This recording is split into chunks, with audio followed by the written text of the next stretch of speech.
트로트 가수 김호중 씨가 서울 강남구의 한 골목에서 전화통화를 하며 걸어갑니다. 지난 9일 밤 김 씨가 세워져 있던 택시를 충돌하는 사고를 낸 직후의 모습입니다. 약 3시간 뒤 김 씨의 매니저는 자신이 운전을 했다며 거짓 자수를 했고 김 씨는 사고 17시간이 지나서야 출석했습니다. 그 사이 김 씨는 집으로 가지 않고 다른 매니저가 운전하는 차를 타고 경기 구리시에 있는 호텔로 이동한 걸로 드러났습니다. 사고 직전 김 씨가 유흥주점에 들린 사실이 확인된 만큼 음주 사실을 감추려 했던 게 아닌지 경찰이 의심하는 대목입니다. 이에 대해 김 씨 소속사 대표는 김 씨가 당시 심각한 공황이와 사고 처리를 하지 않았고 술은 마시지 않았다고 밝혔습니다. 매니저에게 거짓 자수를 지시한 건 자신이었고 차량 블랙박스 메모리 카드는 매니저가 자의적으로 제거했다고 설명했습니다. 호텔로 간 것과 관련해선 소속사 관계자는 자택엔 기자와 경찰이 올 수 있어 대표가 호텔 투숙을 지시했다고 말했습니다. 경찰은 김 씨 범행을 은폐하기 위해 소속사가 조직적으로 나선 걸로 보고 범인 도피와 증거인멸 등의 혐의로 소속사 대표와 매니저 2명 등을 입건하고 김 씨 소속사 사무실과 자택 등을 압수수색했습니다. 김 씨가 참석했던 술자리 참석자들도 불러 조사하면서 김 씨의 음주 여부도 캐물었습니다. 논란이 커지고 있는 가운데 김 씨 소속사는 예정됐던 순회 공연과 오케스트라와의 공연 등을 그대로 진행하겠다고 밝혔습니다. 하지만 오케스트라 공연 주최 측인 KBS는 대체 출연자 섭외를 요청했고 기존 계획대로 공연을 진행한다면 주최 명칭과 로고 사용을 금지하기로 했습니다. SBS 민경호입니다. 지난 9일 밤 11시 40분쯤 흰색 SUV를 몰고 중앙선을 넘어 반대 차선에 있던 택시를 들이받고 달아난 트로트 가수 김호중 씨. 경찰이 그제 저녁 김 씨를 피의자 신분으로 불러 조사한 것으로 알려졌습니다. 사고 다음 날인 지난 10일 조사에 이은 2차 조사입니다. 경찰은 조사에서 사고 후 왜 달아났는지, 매니저가 왜 자신이 운전했다며 자수했는지 등을 집중 추궁한 것으로 알려졌습니다. 김 씨 측은 음주운전은 아니었다는 입장인데 경찰은 김 씨가 사고 내고 달아났다 17시간 만에야 경찰서에 나온 것 석연치 않다고 판단하는 것으로 알려졌습니다. 경찰은 김 씨의 음주운전 여부를 확인하기 위해 압수수색 영장을 신청한 것으로 전해졌습니다. 사라진 차량 블랙박스 메모리 카드와 김 씨의 휴대전화 등이 확보 대상이 될 걸로 보입니다. 자신이 운전했다며 경찰에 거짓 자수한 김 씨의 매니저는 범인 도피 혐의로 입건됐습니다. 김 씨의 소속사는 앞서 사고를 알게 된 매니저가 본인이 처리하겠다고 했는데 김 씨가 모르는 새 자수한 것이라고 주장했습니다. 하지만 사고 직후 김 씨와 매니저가 통화한 전화 녹취에는 김 씨가 매니저에게 자신을 대신해 경찰에 대리 출석해달라고 요청하는 내용이 담겼고 경찰은 이 녹취를 확보한 것으로 알려졌습니다.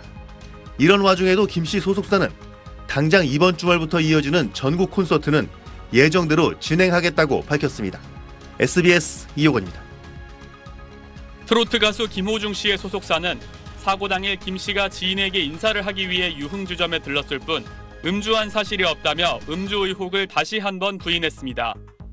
이는 김 씨가 유흥주점에서 나와 대리기사가 운전하는 차량에 탑승하는 모습이 담긴 CCTV 영상이 공개된 데 따른 겁니다. 소속사는 이어 대표를 포함해 문제를 일으킨 스태프들은 조사 결과에 따라 법적 책임을 달게 받을 예정이라고 밝혔습니다. 앞서 소속사 대표는 김 씨 매니저가 경찰서로 찾아가 거짓 자수한 것은 자신이 지시한 것이며 차량 블랙박스 메모리 카드는 다른 매니저가 본인의 판단으로 제거했다고 밝힌 바 있습니다. 경찰은 소속사가 조직적으로 김 씨 사고 사실을 은폐하려 한 것으로 보고 어젯밤 김 씨 자택과 소속사 사무실 등을 압수수색했습니다.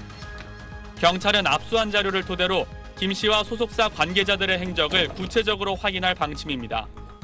김 씨를 둘러싼 논란이 계속되는 가운데 한 사회구호단체는 김 씨 팬클럽이 지난달 말 전달한 기부금 50만 원을 전액 반환하기로 결정했습니다. 해당 단체는 이번 사안이 매우 엄중하고 무거운 사안으로 사회적으로 절대 용인될 수 없는 행위임을 감안했을 때 이번 기부금을 정중히 거절할 수밖에 없었다고 밝혔습니다. 김 씨 소속사는 예정됐던 순회 공연과 오케스트라의 공연 등을 그대로 진행하겠다고 밝히고 있어 또 다른 논란이 되고 있습니다. SBS 김태원입니다. 교통사고를 내고 달아난 혐의를 받는 가수 김호중 씨가 공연을 이어가겠다고 해 논란입니다. 현재 김호중 씨는 뺑소니에 운전자 바꿔치기 등 여러 의혹을 받고 있는데요. 이런 가운데 소속사는 예정된 공연을 그대로 진행하겠다는 입장입니다. 김호중 씨는 당장 이번 주말 창원에서 트바로티 클래식 아레나 투어를 앞두고 있고 다음 주엔 세계적인 오케스트라 멤버들과 공연도 예정돼 있는데요. 교통사고를 낸 직후인 지난 주말에도 예정대로 공연을 진행했던 것으로 알려졌습니다. 이에 대해 상황을 지켜보자는 누리꾼들이 있는 반면 자중해야 할 때라는 목소리도 높습니다. 교통사고를 내고 달아난 혐의를 받는 가수 김호중 씨에 대해 방송가가 김호중 지우개에 나섰습니다. 최근 김호중 씨가 출연한 한 요리 예능 프로그램에선 김호중 씨를 최대한 편집할 계획이라고 밝혔는데요. 김호중 씨 이름으로 나올 편의점 상품도 출시하지 않기로 했습니다. 김호중 씨는 오는 23일 세계적인 교향악단과 함께하는 공연도 계획돼 있는데요. 이를 주최한 방송사는 공연 주관사에 방송사의 명예가 훼손되지 않도록 김호중 씨를 대체할 인물을 섭외하라는 입장을 전달했습니다. 지난 9일 밤 서울 강남구 압구정동 한 도로에서 마주오던 택시와 충돌하는 사고를 낸 가수 김호중 씨가 사고 이후 서울의 집으로 돌아가지 않았던 걸로 파악됐습니다. 연합뉴스 등에 따르면 김 씨 매니저가 허위 자백을 한 직후 경찰이 김 씨에게도 여러 차례 출석을 요구했지만 김 씨는 응하지 않았고 경찰이 서울에 있는 김 씨의 집을 찾았을 때도 집에 없었던 걸로 알려졌습니다. 음주 측정을 우려해 경찰을 피하다 정확한 음주 측정이 쉽지 않은 사고 17시간 뒤에야 출석한 것 아니냐는 의혹이 제기됩니다. 김 씨 소속사 생각엔터테인먼트의 이광득 대표는 김 씨가 유흥주점은 갔지만 술은 먹지 않았고 매니저에게 자수를 지시한 것도 자신이라고 주장하는 입장문을 냈습니다. 하지만 경찰은 김 씨가 사고 17시간 뒤에야 출석한 정황으로 볼 때 사고 발생 직후부터 김 씨와 소속사 간 긴밀한 논의가 있었을 가능성이 있다고 보고 있습니다. 또 김 씨가 매니저에게 음주운전을 하다가 사고가 났다며 경찰에 대신 출석해달라고 한 녹취 파일도 경찰이 확보한 것으로 전해져 김 씨에게 범인 도피 교사 등의 혐의가 추가될 수 있다는 전망이 나옵니다. 경찰은 김 씨 차량 블랙박스에 메모리 카드가 빠져 있었던 점 등을 토대로 김 씨에 대해 압수수색 영장을 신청한 상태입니다. SBS 김민정입니다.